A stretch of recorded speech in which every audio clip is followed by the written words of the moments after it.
दिबांग, दोनों तरफ से संस्थाओं पर सीधा हमला हो रहा है ना। भरोसा कहां रह जाएगा, इकबाल कहां रह जाएगा इनका?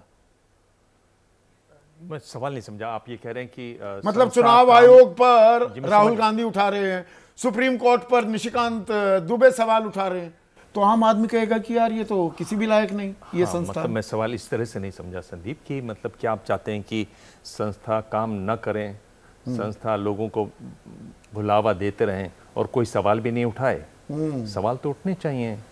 सवाल उठाने के लिए सही प्लेटफॉर्म पर आपको जाकर सवाल उठाने चाहिए। और सवाल अगर इतने ही गंभीर हैं, यानी अगर आप देखें हरियाणा का चुनाव, उन्होंने महाराष्ट्र की बात की वहाँ पर, और हरियाणा के चुनाव चूंकि हम लोग इसको बहुत क्लोजली फॉलो करते रहे कि हरियाणा के चुनाव में 5:30 बजे एक आंकड़ा आया, रात 12:30 बजे एक आंकड़ा आया, चलिए ठीक है।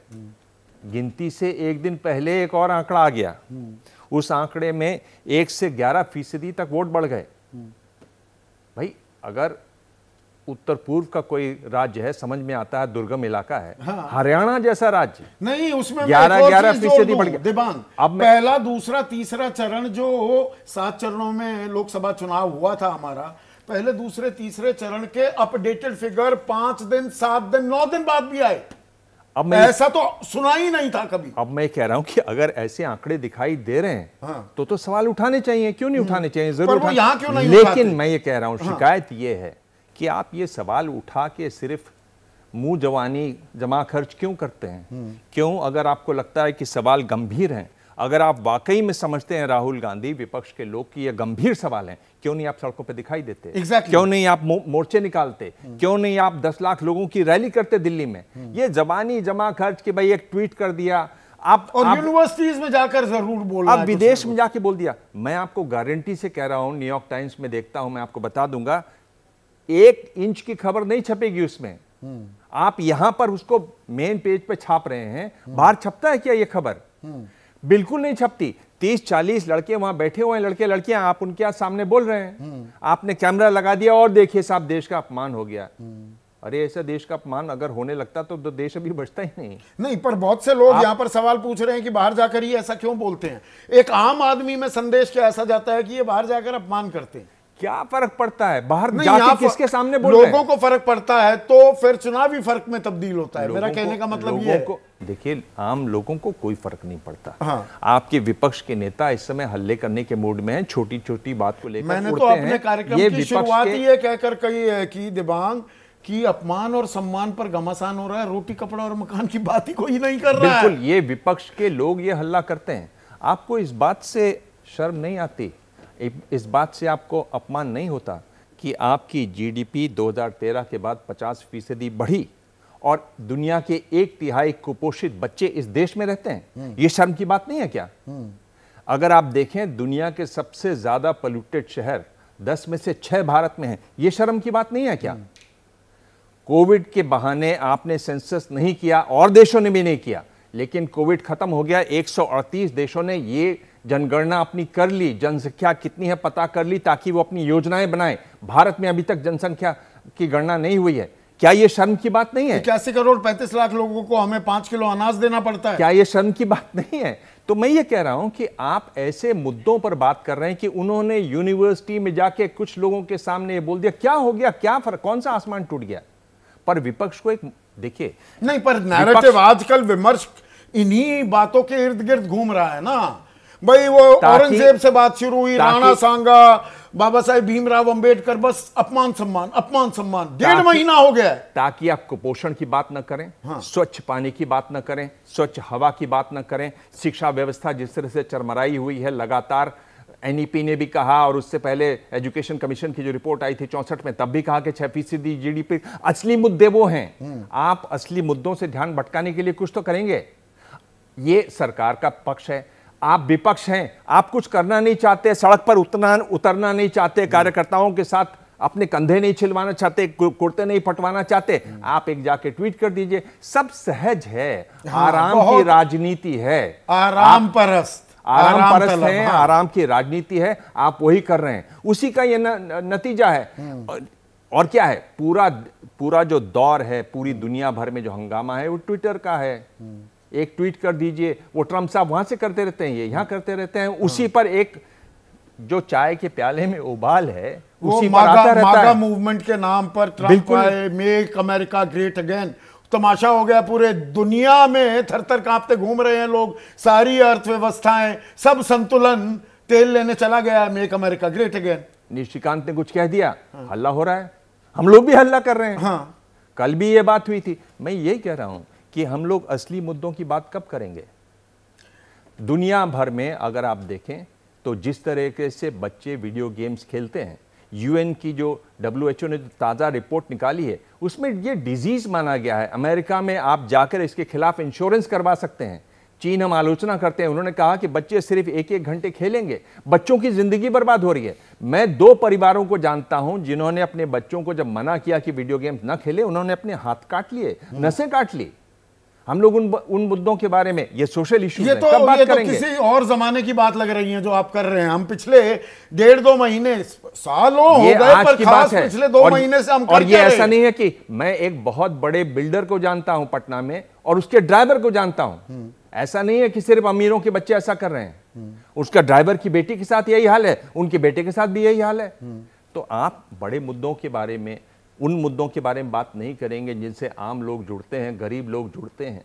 कुपोषण के बारे में बात, 35% कुपोषण है, दलितों में कितना है? 40% कुपोषण है दलित बच्चों में।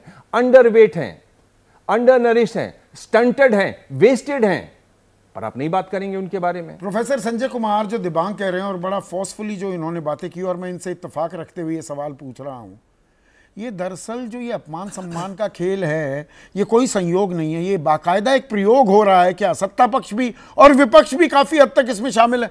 असल मुद्दों की बात ही नहीं कोई कर रहा, वो उसमें मुश्किल होगी। सड़क पर संग्राम करना पड़ेगा, आदमियों को बताना पड़ेगा, रोटी कपड़ा और मकान नहीं, मान सम्मान पर घमासान असली चीज हो गई है आज की तारीख में।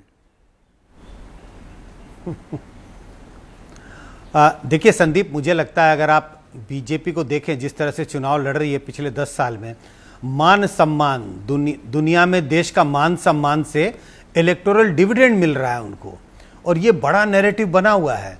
भले ही अभी दिबांग भी कह रहे थे, नीरजा जी भी कह रहे थे, कुछ और लोग भी कह रहे थे, राहुल गांधी ने बोल दिया तो क्या हो गया, क्या हंगामा मच गया। फर्क ये नहीं है, सवाल ये है कि ये नैरेटिव जो बन रहा है आम जनता में, दिबांग शायद ये भी कह रहे थे आम जनता को फर्क नहीं पड़ता, मुझे लगता है कि आम जनता को फर्क पड़ता है। वो तो अरे बहुत से लोग कहते हैं सड़कों पर बहुत देश बहुत मजबूत हो गया है, देश का सम्मान बढ़ गया है, आदर होता है। अब बाहर की दुनिया हमें ऐसे उठ जाती है, उठ खड़ी होती है भारत का नाम सुनते ही। उनमें से कोई विदेश गया नहीं है, ये अलग बात है। उनमें से एक भी विदेश नहीं गया होता।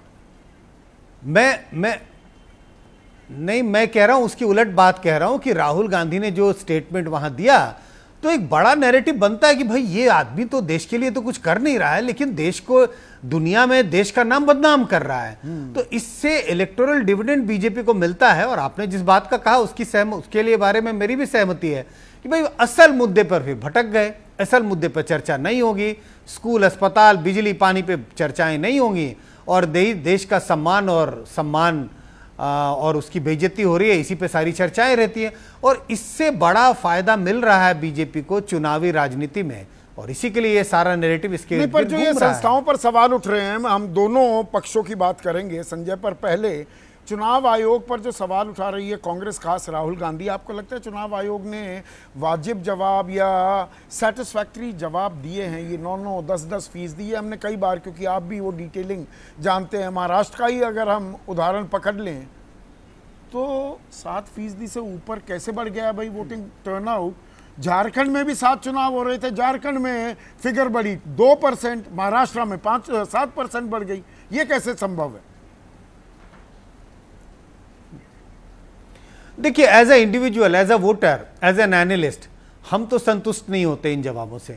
लेकिन सवाल यह है कि जिसका करियर स्टेक पे था, और मैं पॉलिटिकल पार्टी और उन लीडरों की बात कर रहा हूं जिनके करियर स्टेक पे थे, जिन्हें लगता है कि हम चुनाव हार गए इस वजह से क्योंकि हेराफेरी हुई, वो संतुष्ट दिखाई पड़ते हैं।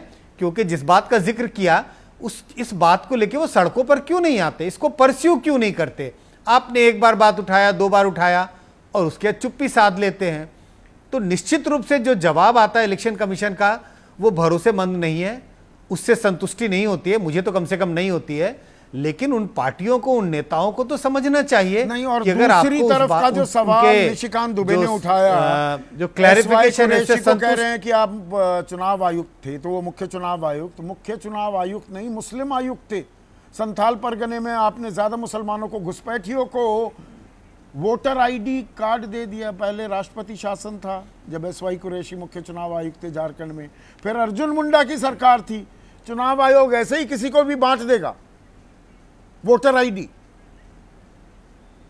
ये सीधा सीधा हिंदू मुसलमान कर रहे हैं ना, जैसे कहते हैं ना निशिकांत दुबे। बिल्कुल बिल्कुल, इसमें इससे और ज्यादा स्पष्ट क्या बात हो सकती है। कई बार तो विपक्ष चुनाव आयोग पर सवाल उठा रहे हैं। चुनाव आयोग के साथ साथ कभी कभार ऐसा रहा होगा कि नाम लिया गया हो, लेकिन चुनाव आयोग संस्थाओं की बात हो रही है कि संस्थाओं पर कैसे सरकार का दबाव है या संस्थाएं कैसे सरकार के दबाव में काम कर रही हैं। यहां आप एक व्यक्ति को आप चिन्हित कर रहे हैं, उसके धर्म को चिन्हित कर रहे हैं और कह रहे हैं कि आप चुनाव आयुक्त नहीं थे और आप एक फला समुदाय के लोगों के लिए काम कर रहे थे। तो ये तो बहुत निचले स्तर पर जा रही है डिबेट, और मुझे लगता है इससे पूरे डिस्कोर्स में बहुत बहुत नुकसान हो रहा है।